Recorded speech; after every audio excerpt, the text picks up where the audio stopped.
Shalom, everybody. I hope you all are doing well. No long introduction, straight to the word.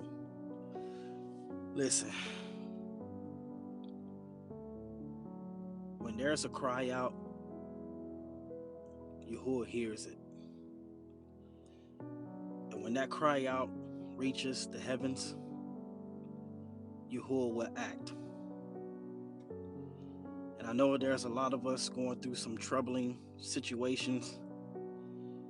You've received some terrible news,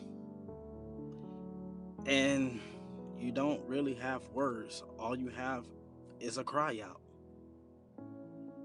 a moaning, a groaning. You're just in so much agony and pain and distress. But a cry out is something about it, because that's like, it's just like when an infant cries out when they're in pain and they want to be nurtured by their mother. That's that same type of cry out when it's cried out before Yahuah, and he takes heed and he raises up off his throne. So I'm gonna read the book of Jasher, chapter 19, verses 43 and 45. You know what I'm talking about. So, and the young woman cried out on account of the bees, but no one took notice of her or pitied her, and her cries ascended to heaven. And Yahuah was provoked at this, and at all the works of the cities of Sodom, for they had abundance of food and had tranquility amongst them, and still would not sustain the poor and needy. And in those days, their evil doings and sins became great before Yahuah. And Yahuah sent two messengers that came to Abraham's house to destroy Sodom and its cities. So we see a situation here, and if you go to the book of Jasher, chapter 19, you see what happens. So this woman did a good deed for a poor man that had came near her in her land, and she gave him bread and water because he was hungry. He had been, out on the journey for a long time. He had nothing to eat. He had nothing to drink. So she did this good deed for him. And in that land, the wicked judges and the leaders of that land passed a law saying that that doing things like that to the poor and needy is a crime, pretty much. And anyone who was caught doing those things were to be punished severely.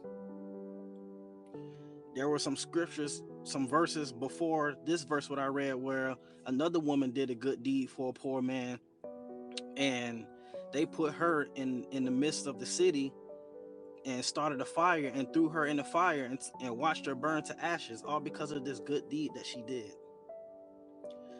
And so we see here, one, that there are people out there that have the ability to help someone, but yet they do wicked things, even though a person is innocent, even though a person is trying to do their best, but they do wicked things, and that's evil in the eyes of Yahuah. When you treat someone less than because of their situations, you continue to kick a person when they're down. You continue to do evil deeds towards a person, despite they may be poor, needy, homeless, whatever the situation may be. And Yahuah had enough of those people and their wicked deeds and their wicked acts. He had enough of Sodom. He had enough of the city surrounding it. And so, when you continue to do stuff like that to people, especially Yahuah's own, when people do that, it provokes him. And this cry was at a point where Yahuah had enough. And he's going to deal with it. And he said he sent two messengers, sorry, I don't want to say angels, but two messengers, or malaks in Hebrew, to destroy those cities. Psalms 34:6 says this.